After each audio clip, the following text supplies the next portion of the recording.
السلام عليكم، ازيكم حبايبي؟ عاملين ايه؟ يا رب تكونوا بخير. بما ان احنا الفترة اللي فاتت دي عملنا معجنات كتيرة مع بعض، واللهم لك الحمد، نالت كتير من اعجابكم. ان شاء الله النهاردة هنعمل وصفة اقتصادية وبسيطة وسهلة جدا. عملنا مع بعض بوريك الافران، وعملنا مع بعض الباتيه وخبز البرجر وخبز الحليب، وعملنا كمان الفينو مع بعض. وان شاء الله النهارده الوصفة بتاعتنا سهلة وبسيطة، اتمنى انها تعجبكم. هنعمل مع بعض البقسماط او باتون ساليه بتاع الافران، هنعمله بطريقة سهلة جدا واقتصادية وموفرة، وإن شاء الله الوصفة بتاعتنا تكون سهلة وبسيطة ليكم. هنعملها بمكونات بسيطة، هنعملها ب 500 جرام دقيق بس، يعني نص كيلو، والكمية راجعة لك انتي. تعالوا حبايبي عشان ما اطولش عليكم نصلي على الرسول، اللهم صل وسلم عليك يا حبيبي يا رسول الله، ونبدأ ونشوف وصفتنا مكوناتها ايه. ان شاء الله الوصفة تكون بسيطة ليكم. معايا بولة حطيت فيها كوباية مية دافية، هنزل عليها بمعلقتين اتنين سكر، ومعلقة خميرة صغيرة تقريبا 10 جرام. المقادير دي بتاعت نص كيلو. هبتدي ادمج المكونات كلها مع بعض زي ما انتم شايفين بنفس الطريقة دي. انا هنا كنت خلاص دمجت المكونات كلها مع بعض. لو انت مش متأكدة من جودة الخميرة بتاعتك، ممكن تستني في المرحلة دي تقريبا 3 دقايق لحد ما الخميرة بتاعتك تتفاعل وتتأكدي انها كويسة، عشان ما تخسريش بقية المكونات اللي هتحطيها مع بعض. بس انا عارفة ان الخميرة بتاعتي نشطة. هبتدي انزل عليه بنص كوباية زيت، ممكن تستخدميها زيت على سمنة او سمنة بس او زيت بس، دي حاجة راجعة لك انت حسب ذوقك وتفضيلك. انا حبيت ان الوصفة بتاعتنا تكون اقتصادية فاستخدمت الزيت بس. هبتدي ادمج المكونات كلها مع بعض زي ما انتم شايفين، وهي كده خلاص اندمجت. وهبتدي انزل عليها ب 500 جرام من الدقيق اللي هو بتاع متعدد الاستخدامات. اي نوع دقيق تكوني انت بتستخدميه يكون كويس. وهبتدي انزل كده بالدقيق وابتدي اقلب الدقيق مع بعض. وفي الوقت ده هكون هنزل عليه كمان بربع معلقة ملح صغيرة. هبتدي بقى اقلبه زي ما انتم شايفين كده. وهبتدي بقى في المرحله دي اشيل المضرب خالص لانه مش هيساعدني في اللف، هبتدي اشتغل بايدي علشان ابتدي اعجن العجينه كويس. اهم حاجه في العجينه بتاعتنا حبايبي ان احنا نعجنها ونخدمها كويس جدا. كتر ما بتعجني في العجين وبتديها خدمه في العجن بتاعها بتديكي نتيجه كويس. اي معجنات لازم تتعجن كويس. هبتدي اشتغل بايدي وابتدي ادمج المكونات وتزود لها ميه ميه شويه بشويه على حسب ما هي تعوز. ما تحاوليش انك تحطي ميه كتير لان كل دقيق بيختلف من نوع للتاني. هي ما خدتش مني تقريبا اكتر من المقادير دي غير معلقتين اتنين ميه، هضيفهم قدامكم دلوقتي الم بس بيهم العجينه. انا هنا شفتوا زي ما قلت لكم معلقتين اتنين، هي خدت معلقتين اتنين كمان ميه على المقادير بتاعتي. هدمج بقى المكونات كده كلها، هدمج العجينه بتاعتي وعجينها كويس جدا لحد ما اتاكد ان العجينه بتاعتي بقت ملساء جدا. وهتشوفوا شكل العجينه دلوقتي. انا وريتكم مراحل العجين كلها، شايفين شكل البوله؟ اللهم بارك، العجينه نعمت، البوله نطفت.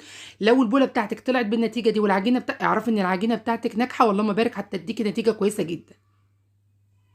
هبتدي بقى ايه اركنها على جنب واسيبها تقريبا 5 دقايق لحد ما اكون بقيه الوصفه. هي مش هتخمر، البقسماط مش بيخمر خالص. خلاص شلتها من البوله وهبتدي اركنها بقى على جنب. غطيها بقى بفوطه نظيفه، بكيس تلاجة مفتوح، بالستريتش اللي عندك اشتغلي بيه. ابتدي بس ابطها كده شويه واقوم جايه حطها على المفرش واغطيها لحد ما نكمل بقيه المكونات بتاعتنا. سهله جدا وبسيطه وهتديكي كميه حلوه جدا، وان شاء الله النتيجه بتاعتها تعجبك. انا هنا كنت غطيتها زي ما انتم شايفين بكيس تلاجة فاتحاه، وهسيبها 5 دقايق، من 5 ل10 دقايق بس. هنا معايا ايه؟ معايا صينيه كبيره او طبق، اي اللي يعجبك واللي متاح لك، ومعايا فيه تقريبا 5 معالق سمسم مش متحمص. ولازم يكون مش متحمص يا جماعه عشان ده هيدخل لسه الفرن. هنزل عليه بمعلقتين اتنين ميه كبار، وابتدي اقلب السمسم كله. لازم السمسم تبليه علشان ياخد لما تيجي تحطي فيه البقسماط يتشال معاكي بكل سهوله وما يقعش منك في بعد ما يستوي. قلبيه بس كويس لان السمسم بتبقى حباته صغيره، واللي انت بتحطي عليه الميه كده بتساعد ان حبه السمسم تشرب من الميه كتير وتكبر وتلزق في العجين بتاعك. قلبته زي ما انتم شايفين كده. وهبتدي بس اسويه، وهبتدي اركنه بقى في جنب وابتدي اشتغل معاكم في العجينه بالطريقه اللي انتم شايفينها دي. سهله وبسيطه جدا جدا. هنا كنت خلاص بقى هبتدي اشتغل، ودي شايفين شكل العجينه بالظبط كان عدى 10 دقايق. هبتدي بقى اجزأ العجينه بتاعتي باي حاجه عندك سكينه، عندك مشرط، عندك قطعه البيتزا زي ما انتم شايفين اي حاجه عندك متاحه على المفرش من غير زيت او سمنه او اي حاجه، او الرخامه بتاعتك. وببتدي ابرمها. لو حسيت ان العجينه بتاعتك كبيره اقطعيها جزئين اتنين، ونصيحة مني، لازم البقسماط بتاعكم يبقى رفيع لو انتوا عايزينه ناشف ومقرمش معاكي، لان البقسماط في المرحلة دي بيرجع يخمر تاني. احنا ما خمرناهوش بس هيرجع يخمر منك تاني. انا هنا كنت خلاص بلفه زي ما انتوا شايفين، لفيه براحة ايدك، مش يعني خدي من بره من جوه لبره كده عشان يفرد معاكي، والطول بتاعه زي ما انت عايزه. هبتدي بقى انزل بيه كده في البقسماط كله زي ما انتوا، في السمسم زي ما انتوا شايفين كده، وابتدي ابرم، وهرجع تاني اخده على الرخامه بتاعتي او المفرش وارله مره كمان. طريقته سهله وبسيطه جدا، ما ياخدش منك اي وقت، وكميته اللهم بارك بتطلع كميه كويسه جدا مقارنه باللي انت بتشتريه من الافران. يعتبر ان انت عاملاه ببلاش، يعني ما كلفكيش حاجه غير تقريبا نص كيلو زيت واربع معالق او 5 معالق سمسم. معايا صاج، ولازم الصاج بتاعي يكون مدهون يا جماعه، لازم تدهنيه زيت، لان لو انت حطيتيه من غير ما يكون مدهون زيت البقسماط بتاعك هيقوس زي ما انتوا شايفين كده. او ممكن تحطي ورقه زبده. انا عشان هستخدم فرن غاز بحط فيه السجان الكبيره دي، بقوم جايه مستسهله على نفسي وبقوم جايه دهناه زيت.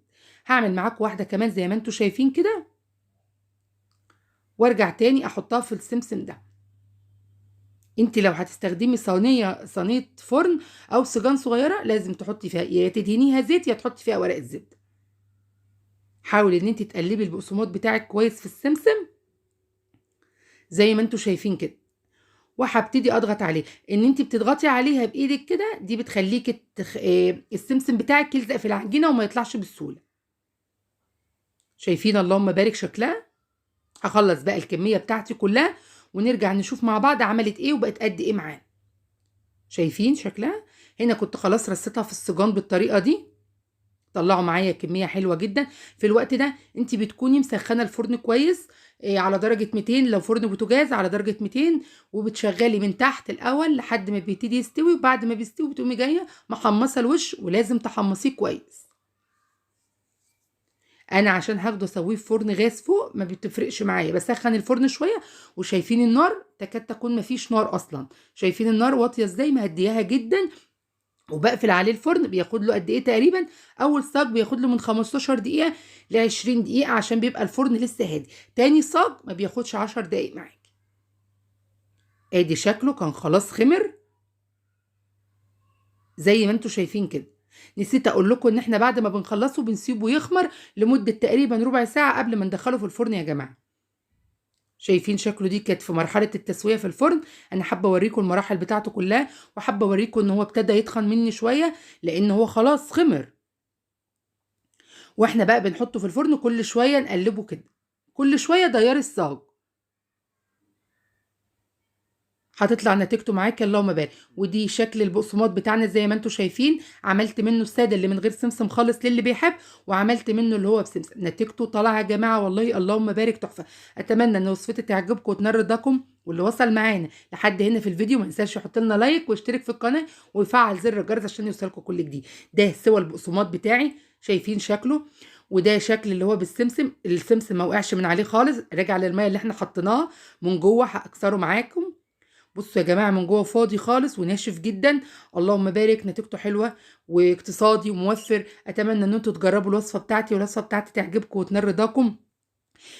وصفات بسيطه وسهله وعلى قد ايدينا، مكونات كلها من البيت، مش هتكلفك اي حاجه. الشتاء ده بيحب ان احنا نعمل فيه معجنات عن الصيف، وكلها حاجات بيتنا محتاجها واولادنا كمان تستفيد بيها. والظروف الاقتصاديه صعبه، فاتمنى ان احنا نسهل على نفسنا الظروف اللي احنا فيها. وان شاء الله الوصفات بتاعتنا اللي جايه كلها تعجبكم وتنال رضاكم.